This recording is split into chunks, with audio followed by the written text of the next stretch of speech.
விஜயின் ஜனநாயகன் படத்தின் OTT ஒப்பந்தம் ரத்து, ரசிகர்கள் அதிர்ச்சி. ஹரிராயாவுக்கு உணவுப் பொருட்கள் போதுமானவை, முகமது சாபு உறுதி. 87வது நோ இந்தியா திட்டத்தில் மலேசியாவிலிருந்து 4 இளைஞர்கள் பெருமைமிகு பங்கேற்பு. பத்துபஹாட் வர்த்தக வளாகத்தின் கழிவறைகள் மலம் கழித்ததை வீடியோ எடுத்த ஆடவருக்கு 3000 ரிங்கெட் அபராதம். கில்லானில் போலீஸ் ரோந்து காரை மோதிய சந்தேக பேர் வழி, 10 கிலோமீட்டர் துரத்திய பின் கைது.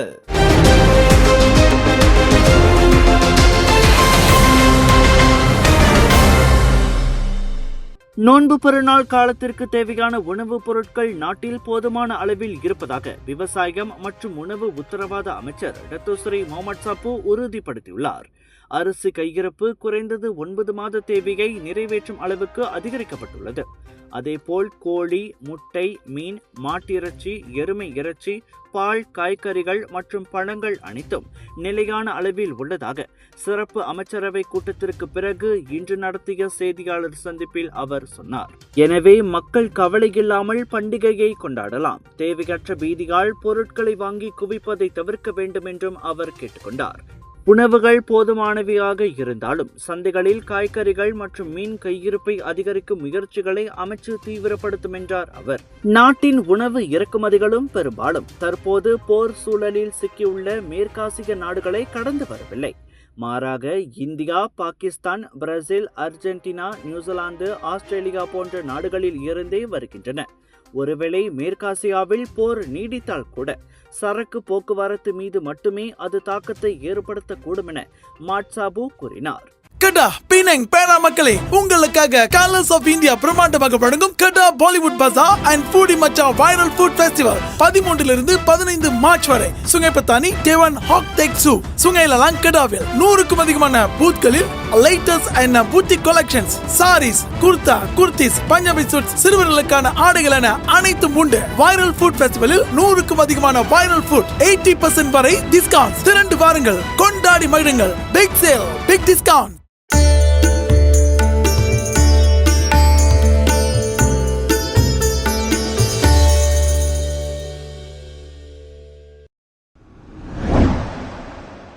இந்திய வெளியுறவு அமைச்சு 87வது முறையாக பிப்ரவரி 8 முதல் 27 வரை நோ இந்தியா திட்டத்தை வெற்றிகரமாக நடத்தியது.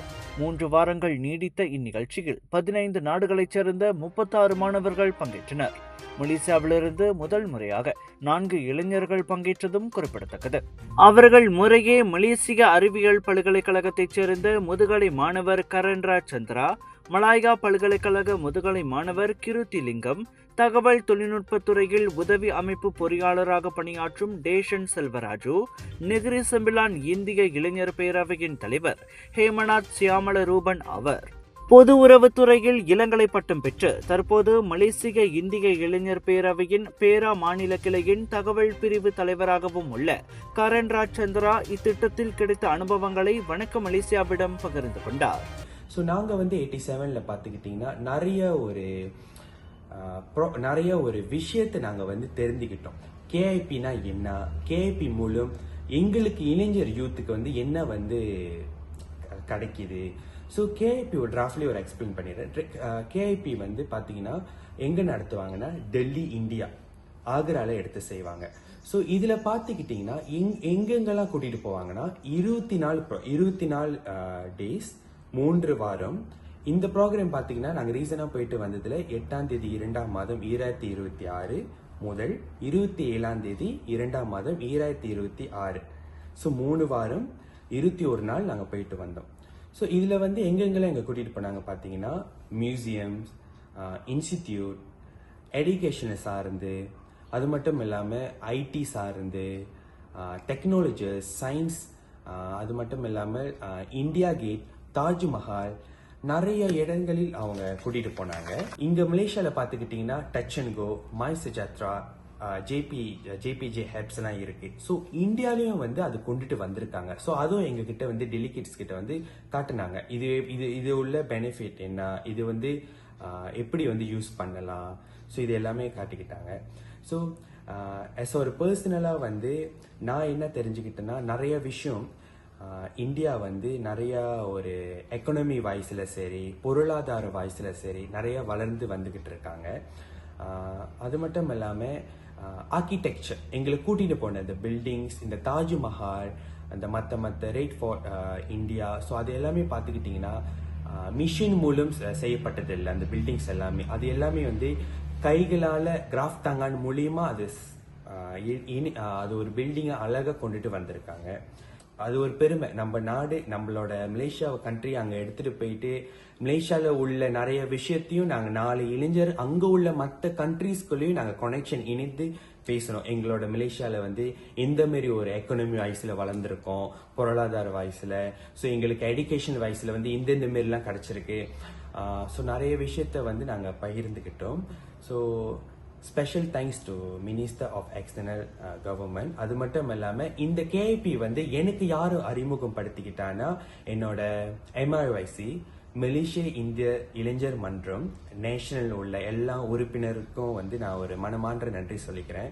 ஸோ அவங்க தான் எனக்கு வந்து இந்த ப்ரோக்ராம் மூலியம் பெனிஃபிட் என்ன, இந்த ப்ரோக்ராம்னால உன்னால் என்ன அச்சீவ்மெண்ட் பண்ண முடியும், ஸோ அவங்க தான் இந்த ப்ரோக்ராம் என்கிட்ட எடுத்துகிட்டு வந்து சேர்த்தாங்க. ஸோ அவங்க மூலியமாக தான் நான் மலேசியாவை ரிப்ரசன்ட் பண்ணி இந்தியாவுக்கு போயிட்டு நான் வந்திருக்கேன். ஸோ அது மட்டும் இல்லாமல் இப்போ உள்ள இளைஞருக்கு வந்து இந்த ப்ரோக்ராம்னா என்னன்னு தெரியாது, கேஐபினா என்னதுன்னு, நோ இந்தியா ப்ரோக்ராம்னா. ஸோ பார்த்துக்கிட்டிங்கன்னா இந்த கேஐபி வந்து ரொம்ப ஒரு எனக்கு தெரிஞ்ச ஒரு 95% இளைஞருக்கு தெரியாது. ஸோ இது என் மூலம் மட்டும் இல்லாமல் இந்த 4 இளைஞர் மூலம் இதை எடுத்துகிட்டு போயிட்டு நாங்கள் சேர்க்கணும். அடுத்த ஜெனரேஷன், அடுத்த இளைஞரும் வந்து எங்களை மாரி போனோம், ரிப்ரசன்ட் பண்ணி போனோம், மற்ற கண்ட்ரீஸ்க்கும் போனோம், போயிட்டு நிறைய பார்ட்டிசிபேட் பண்ணணும், நம்மளோட கண்ட்ரியை வந்து ப்ரவுட் பண்ணணும். கண்ட்ரி மட்டும் ப்ரவுட் பண்ணவும் இல்லாமல் அவங்களுக்கும் வந்து ஒரு நல்ல எக்ஸ்போஸ் கிடைக்கணும்னு ஸோ நாங்கள் இது கொண்டுட்டு வந்து செய்தி மூலம் நாங்கள் கொண்டுட்டு வந்து சேர்க்கிறோம். என்னை பொறுத்த வரைக்கும் கஷ்டம்னு நான் சொல்லுவேன். ஏன்னா இதோட ரெக்யர்மெண்ட்ஸ்லாம் பார்த்தீங்கன்னா ரொம்ப ஹார்ட்டாக இருக்கும். இதோட ரெக்யர்மெண்ட்ஸ் வந்து ஃபர்ஸ்ட் அண்ட் ஆஃப் ஆல் ஒரு இளைஞர், இது வந்து இந்த ப்ரோக்ராம் வந்து யூத்துக்கு சார்ந்த ஒரு ப்ரோக்ராம். அப்புறம் இதுக்கு வந்து வயது இருக்கு, இத்தனை வயசுலேருந்து இத்தனை வயசு இருக்குன்னு அப்ளை பண்ண முடியும். அது மட்டும் இல்லாமல் பேச்சுலர் ஸ்டடீஸ் டிகிரி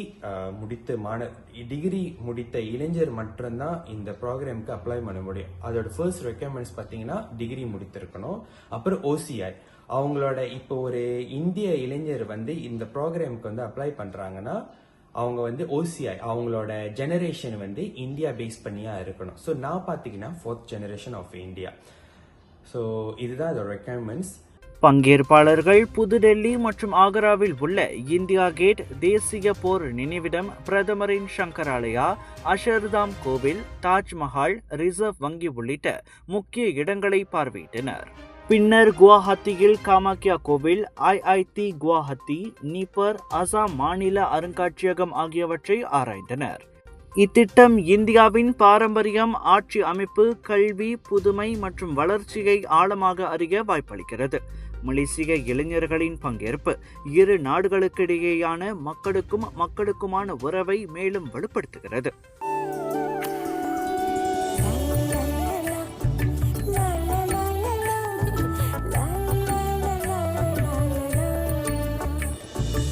எல்லார் நம்பிக்கையும் நிறைவேறணுங்கிறது தான் ஏன் பிரார்த்தனை. Z Black 3-in-1 ஊதுபத்தி, அசல் 3-in-1 ஊதுபத்தி, பிரார்த்தனை கைகூடும். கிள்ளான் பண்டமாரானில் உள்ள ஜாலான் பந்திங்கில் தப்பியோட முயன்ற போது போலீஸ் MPV ரோந்து காரை மோதிய 31 வயது சந்தேக நபர் 10 கிலோமீட்டர் தூரம் துரத்தி சென்ற பின் கைது செய்யப்பட்டார்.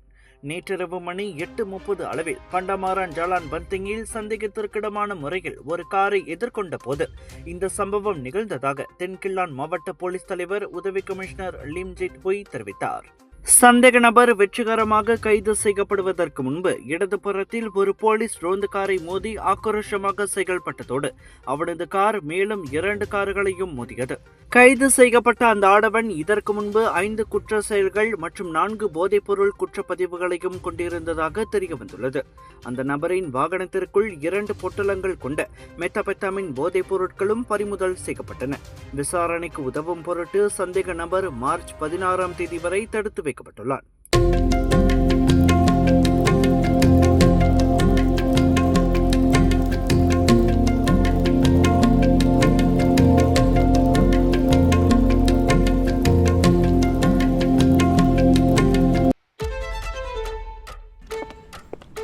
Imagine we go further than ever before.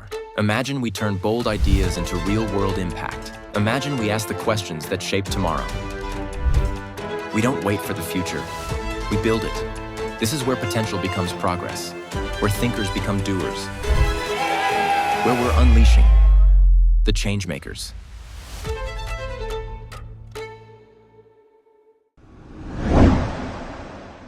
வர்த்தக வளாகத்தின் கழிப்பறையில் ஒருவர் மலம் கழிப்பதை கை தொலைபேசியில் வீடியோ எடுத்ததாக குற்றம் சாட்டப்பட்ட தொழிற்சாலை மேற்பார்வையாளருக்கு மஜிஸ்ட்ரேட் நீதிமன்றம் இன்று 3000 ரிங்கிட் அபராதம் விதித்தது.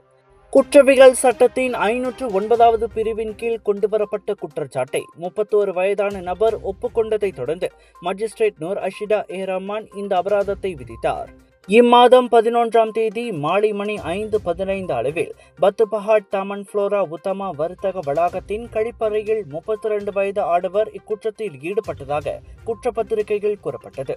தம்மை படம் பிடிப்பதை உணர்ந்த புகார்தாரர் சம்பந்தப்பட்ட நபரை பாதுகாவலரின் உதவியோடு விரட்டி பிடித்ததோடு தகவல் அறிந்து சம்பவம் நடந்த இடத்திற்கு வந்த போலீசிடம் ஒப்படைத்துள்ளார். அந்த நபர் வைத்திருந்த கைத்தொலைபேசியை சோதனை செய்தபோது அதில் வீடியோ எடுக்கப்பட்டிருந்த காட்சி இருந்ததை போலீசார் உறுதிப்படுத்தினர். Colors of Indiaவின் Johor Bollywood bazaar and Big India Shopping Festival 20 29 March வரை The Commune Lifestyle Mall Exhibition Hall Level 1 Kulai ஜோரில் 100க்கும் அதிகமான பூத்களில் லட்சக்கணக்கான புத்தம் புதிய கலெக்ஷன்ஸ் மற்றும் boutique items, saris, Punjabi suits, lehenga, anarkali என ரகமாய் விதமாய் 100க்கும் அதிகமான வைரல் ஃபுட்ஸ் ரசிக்க ருசிக்க உண்டு மகிழ 80% வரை super discount. The Commune Exhibition Hall Level 1 Kulai ஜோருக்கு திரண்டு வாருங்கள். Big sale, big discounts.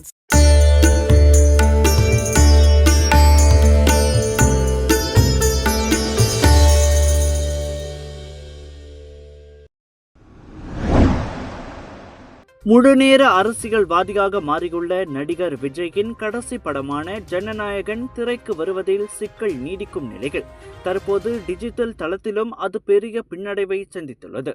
Amazon prime video சுமார் 120 கோடி ரூபாய் மதிப்பிலான OTT ஒப்பந்தத்திலிருந்து விலகியதாக தகவல்கள் தெரிவிக்கின்றன. ஜனநாயகன் திரைப்படம் எப்போது வெளியாகும் என்ற தெளிவான தகவல் இல்லாததால் இந்த ஒப்பந்தம் ரத்து செய்யப்பட்டதாக கூறப்படுகிறது. இருப்பினும் விஜய்க்கு பெரும் ரசிகர் பட்டாளம் இருப்பதால் வெளியீட்டு தேதி உறுதியாகும் போது வேறொரு புதிய டிஜிட்டல் தளம் ஒப்பந்தம் செய்ய வாய்ப்பு அதிகம் இருப்பதாக நம்பப்படுகிறது.